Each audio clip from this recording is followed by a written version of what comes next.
they're slipping right now. You can go get you some if you want some. Why are you doing stuff like that? Why would you do that? Seriously? I promise this is no lie. Yeah. So well, I was also going to ask, like, what, how do the LAPD presence with these gang units influence gangs? And it looks like you touched on that a little bit, but is there more? It's a more about how the. Put it like this. Gangs have weapons, have guns. Now, I don't see any other reason why guns would be shipped to the United States other than the fact that the police need them or the military needs it. So, if those are the only two that genuinely had the guns to start with, how did the gangs get them? It had to be someone from the LAPD or something. Well, not LAPD. I'm not just going to say that. From the police departments or the military, something that gave them these guns. You know, people don't think about stuff like that. Wow, how do we get the guns? We don't. You know, how do we get them? They came from the LAPD, or well, they came from the police. And they know that. You know, they're. It's called maintaining their pollution. That's what they're doing. They're okay. We'll crack down on this gang if they don't want to. If they're not doing nothing, they'll do this. I've seen investigations on some of the small gangs where they go and take 50 members of the small gang and totally wipe them out. A small gang. What about the big gangs? What about going to go crack down on those? If you guys wanted to, they could do that, but they don't. You know, they could get to the point, you know, like in Ferguson when they were rioting and going against the police. What did they do? They brought in big old trucks and all this big old tear gas and all that. Why are you not doing that when the gang shootouts are going on and all that? Why are you not really trying to crack down on gangs? They don't want to. They want to control them. That's all it is. They want to control it. They don't want to stop it because at the end of the day, they need someone that they could throw in prison. Because if they throw them in prison, they can get money for that. You know, they get paid by moving you around, holding. You know, you get paid for a prisoner. So why would they stop it when they're getting paid from it? You know, it only makes sense. You know, it only makes sense. But when people finally come together and unite and figure out who the real enemy is, once the street gangs do that, well, I'm not gonna say once they do, when they do, because it's coming soon. They are learning right now. You know, around here, around the area that we are in, where Ezell Ford was killed. There hasn't been a murder by a street gang in so long. There hasn't been a drive-by shooting. It's been a minute. I was born and raised over here, you know, got family over here, so I come over here. It's been a minute. How long would you say, like months or years? Or probably close to, I don't know. How long? About a year. Yeah, it's been a long time. But then so it sounds like, from your perspective, like the gang problem in this area has kind of cooled off. Yeah, and that's how it's going around all Los Angeles now. It just hasn't stopped. It hasn't just stopped, but it's cooled down, you know. I remember around here when I was younger, we used to hear gunshots to the point to where when I used to hear them, be sitting in the house and hear bow, bow, bow, bow, bow, we would laugh like, oh my God, somebody's shooting. Yeah. We were so used to it. It was just regular. Yeah. Like, oh, someone's but shooting. I'm hearing, like, overhearing people on these the marches saying, like, hey, you know, the real gang is LAPD, and what, you know, maybe these gangs need to stop, like, fighting each other. Yes, and that's what they will start doing. That's what is happening right now. This is the beginning. That's awesome. This is the beginning, so it's starting, and it's lovely, and the police don't like it. That's why they go and take a music video where a man is holding his hand doing this and put themselves on heightened alert. Because now once they go on heightened alert, guess what? Now they can ride around extra mad and extra careful and just extra jumpy to where they could just kill someone or just beat somebody up because they were heightened alert. Now they're nervous. They'll beat you up or kill you for anything now because of heightened alert. It's all a plan. They have a plan, and I'm trying to reach out to everyone and tell them the plan. For me, that's why the lyrics on the song, we all really need to unite, because if not, then we're all gonna die. It's the truth. If we keep killing ourselves and then we're letting the police come kill ourselves too, it's gonna be a stink like an animal or something. It's gonna be crazy. It's gonna be crazy. So I'm trying to stop that. That's what my message was for the video, to stop it. I don't mean to, but the thing with the police is because, okay, now for instance, say if you were to make a video and they saw you doing this onto the camera, wasn't no police around, and you never said that you would kill an officer, would they put themselves on heightened alert? Well, that's kind of another question that I was coming to. There are music videos where white people overtly call for the killing of police. And we don't see like LAPD freaking out over that. So can you talk about possible like what does that mean to you? I mean that proves the point that I just said earlier. The only thing they really scared at, because the white people, when they make the song like that, the white people that do make the song like that, they don't say, oh, let's come together and kill these cops. They just say, let's kill the cops. That's all they'll say, something like that. And even the blacks, when they do it, they'll just say, oh, F the police, or I'll kill the police. But they never say, hey, let's put these guns down and let's come together. That's what scares them right there, because they consider us minorities. But they fail to realize that the minorities are the majority. Look at the population of how many Latinos and blacks are in this country. Come on, man. They don't want us to come together. They don't want that. If we come together and just not only, but I'm saying, I just said that's what they call minorities, the Latinos and blacks. But not only if we was to come together, the Latinos and the blacks, but picture if the whites that were right, the ones that there wasn't, racists and everything, the ones that was just regular human beings like the rest of us, if they come together with us, and then we have the Asians, and we have every other race and everyone that's for what is right, come together and go against the police and correct them. Well, we were at that march last Sunday. Like, you look at that march, there was like every race there. That was lovely. The most beautiful march I've ever been on. Me too. I swear, my heart was so heavy when I was like, oh my God, this is lovely out here. This is lovely, and it showed me something. It's happening everywhere. And then when I'm talking about that march, I mean like racially diverse. Like there was, everyone.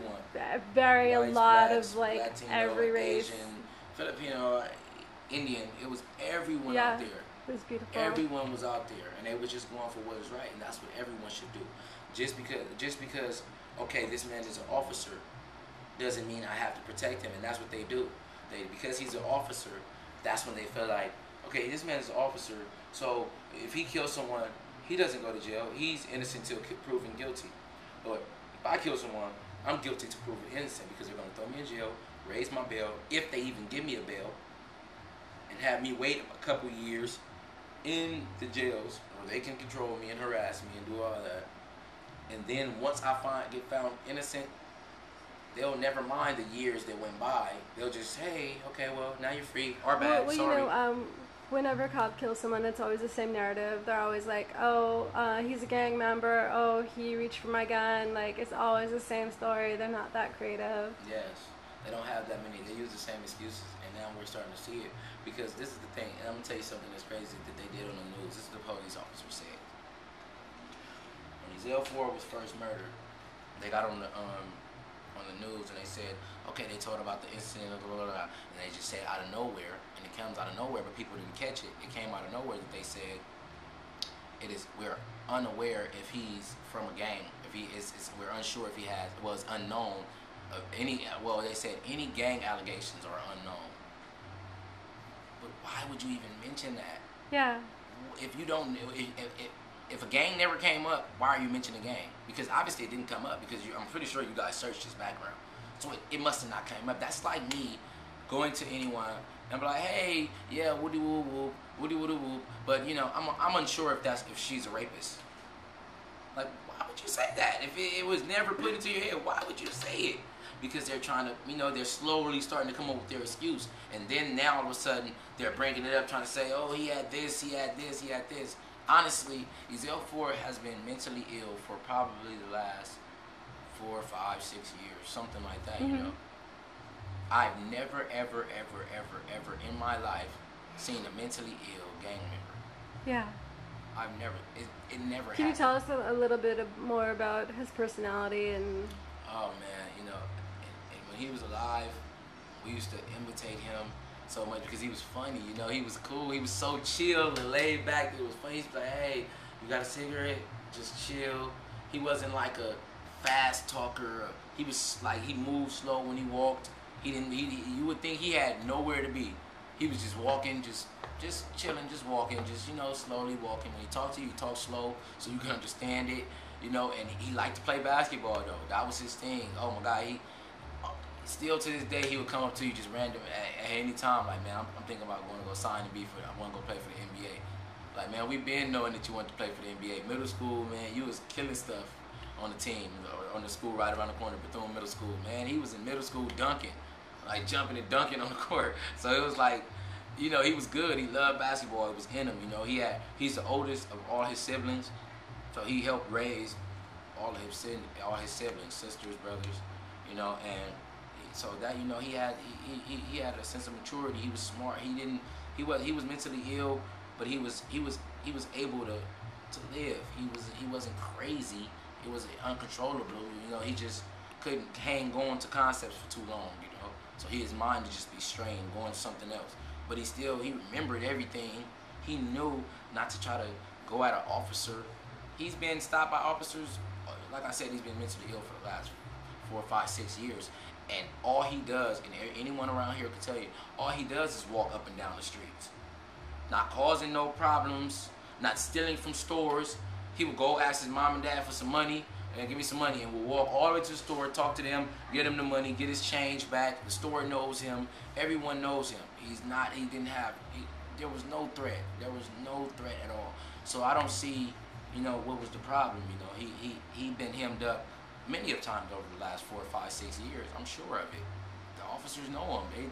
I didn't talk to the officers about him. I didn't been there and hemmed up with him while he was actually. Is it always the same cops, like in the neighborhood? Yes. So you probably know their names too. Yes, I can say Acosta and Bodell. I know them very good. They know me. You know, Acosta. Garcia. You know, I know a lot Acosta, of people. Bodell, Acosta Garcia. and Bodell. Acosta and Bodell. Those were two of the more cooler. They were kind of like, you know, they laid back. They're laid back. And it's kind of strange because all the officers that I do know, you know, I know a lot of officers. All the officers that I do know, once the murder of Ezell happened, they're not around no more. So they all. I don't think they left because actually, the day after that Ezell was murdered. And this is why I say that these two, Acosta and Bodell, are more of the cooler officers. Because I was in my car, and they rode up on me. I was in the front here, and they rode up on me the day after. The next morning, you feel me? That he was actually the video. Well, no, it was 2 days after. It was the morning I shot the video for F the Police. They rode up on me, and I'm digging in my car. And, you know, I'm going to my back seat for something. You know, I'm in the back. I'm inside the door. I'm digging inside the thing. They pull up. When they pull up, I know them. They know me. You know, it's not even to the part they jump out on me no more. They just sit in the car like, hey, what's up, man? What's going on? They know me on my first name, last name basis. You know, so hey, what's going on? Woo, woo. They're like, man, we heard about what happened with Ezell. And right when they said that, I'm like, I was digging in the car, and I put my hands up. I'm like, hey, just to let y'all know, I'm just digging in this car. I'm looking for something. I don't have no guns or nothing. And they actually like pretty much got mad at me. They was like, man, come on, man. You know us better than that. We wouldn't do that. Like, man, come on, man. We know what happened with Ezell, man. That wasn't right. You know, I wish I could have got them on camera saying that because they even knew it wasn't right. You know, and that's why I say they're more the cooler ones because they still let me continue to dig in my car. And most officers, they would have been, hey, what are you doing digging in the car? Hey, pulling out guns in my face. Yeah, hey, wow, that's just like the car. So bizarre to me. Like that you can't just go out to your car in front of your house and get something out of your car, like. Without them pulling up and stopping us and messing with us. If any two other officers were in that car, those are the only two officers who actually, when they see me, don't like trip and stop me because they know my name. Like so I it's just like it's assumed you live in this neighborhood, you're black, you're a criminal. That's terrible. Like I said, and that's what they did with my music video because we shot it in this area. They try to tie it to a gang because it was just in the area. And that's how they do us when we walk to the store.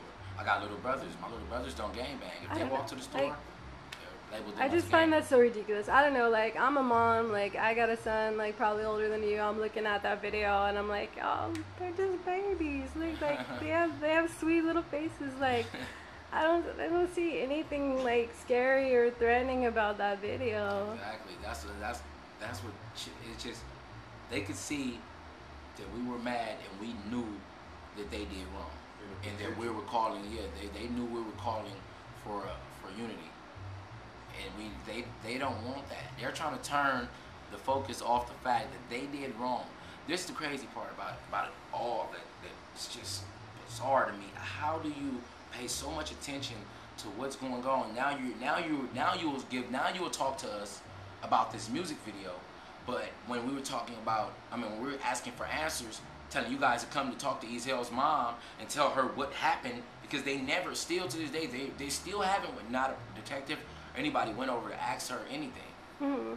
And we actually went to the police station and tried to talk to them, like, hey, could y'all tell us something? Like, what happened? Yeah, I made a video one day when that was happening, and I went to that town hall. Were you there at that town hall? Yes. What did you think about the town hall? Were you talking about when they went to the district attorney office? No, before that there was a big meeting at the 31st or 35th and Broadway in a church. Oh no, I didn't go to that. Okay. I did not go to that. So basically, like Chief Beck and the police commissioner and all the politicians were there, and basically what they were saying that they felt like they didn't give any answers whatsoever, and they said that they're asking the community, what could the community do to stop LAPD from killing people? Essentially, they didn't word it that way, but basically they're just kind of throwing the blame back on the community. It was disgusting. That's crazy. I seen videos and footage of the event that you're talking about, but that's crazy. I didn't really focus hard on it. I just seen a couple little questions that was asked. Yeah, I have the whole video. That's crazy. Yeah. How could you ask? But like I said, that's just their way. They're trying to use this video and turn it again and turn the focus on the video, put themselves on heightened alert and all that. When no, let's stick to the main focus. We're still wondering. We still have no answers. Why was Ezell Ford killed? We still have no answers at all. Well, even more than that, why are they bothering people when they're just in their community doing what people do in their community, like walking to the store, getting something out of your car? These are not criminal acts. This is what everybody does in their neighborhood. If I was doing the same thing in Beverly Hills, I wouldn't be stopped for it. Definitely. In Beverly Hills, I can walk around the whole city and not be stopped once. But I walk around over here and I get stopped. And here's another thing. Here's another thing with all of this. They say that that they're supposed to be here to protect and serve and all of that. But what are you protecting?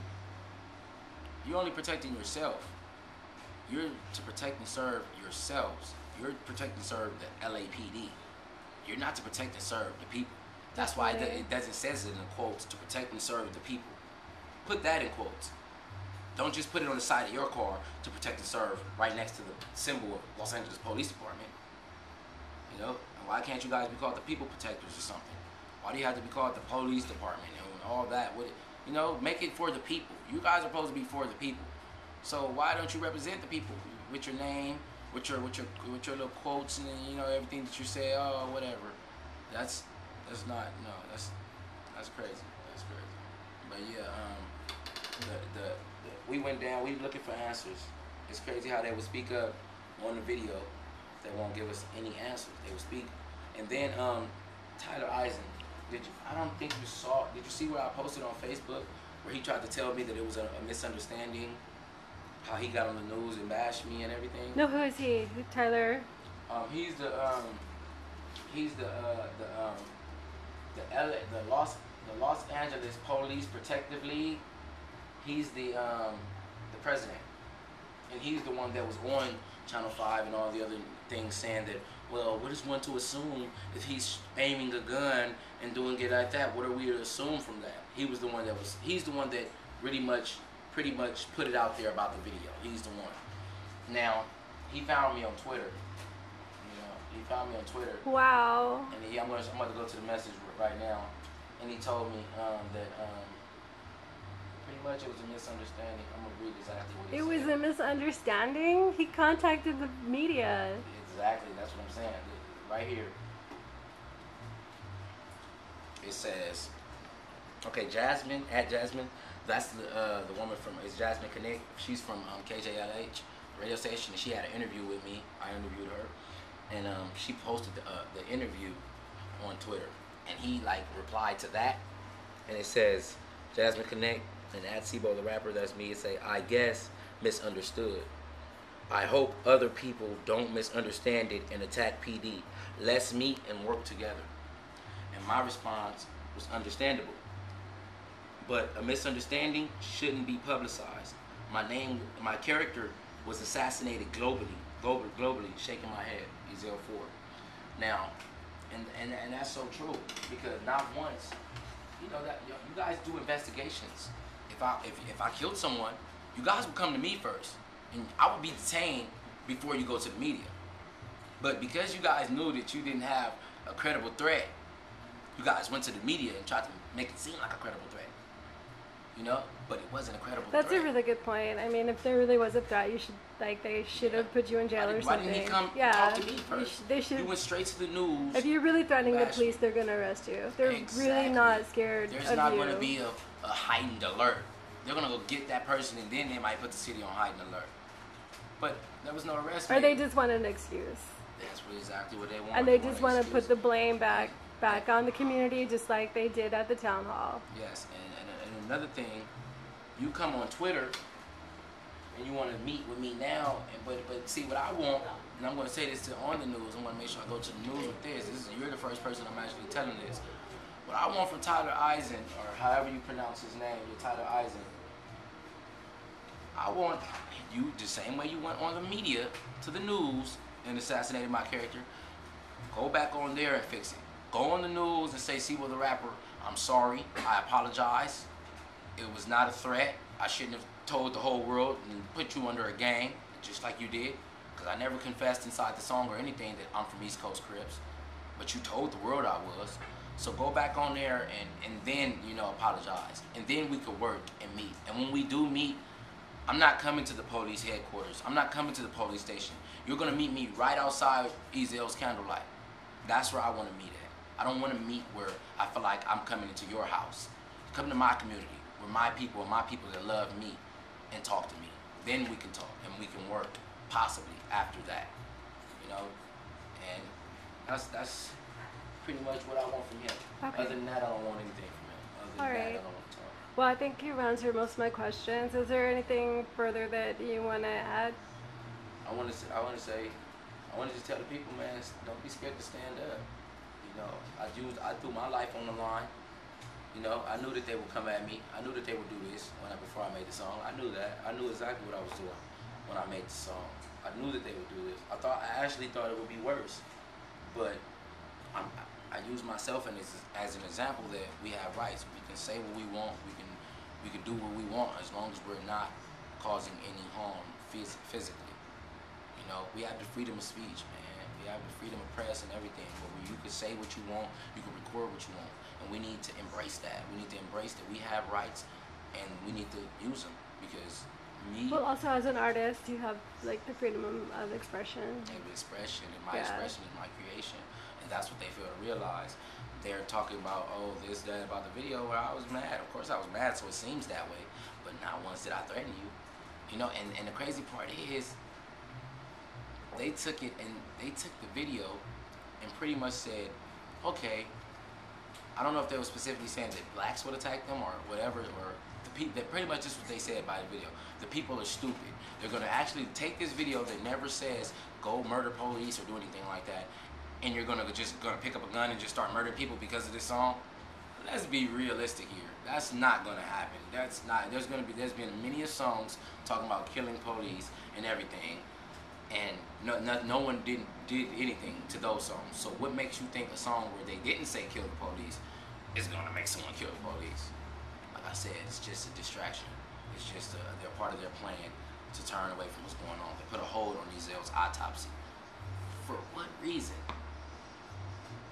They're trying to use the video. What they're really trying to do is use the video for a reason why they won't release the police names. But according to the ACLU and everything in the United States courts, the Supreme Courts, I think it was, they ruled that they have to release the name unless they felt that the officer will be safety would be in danger. You know. There you go.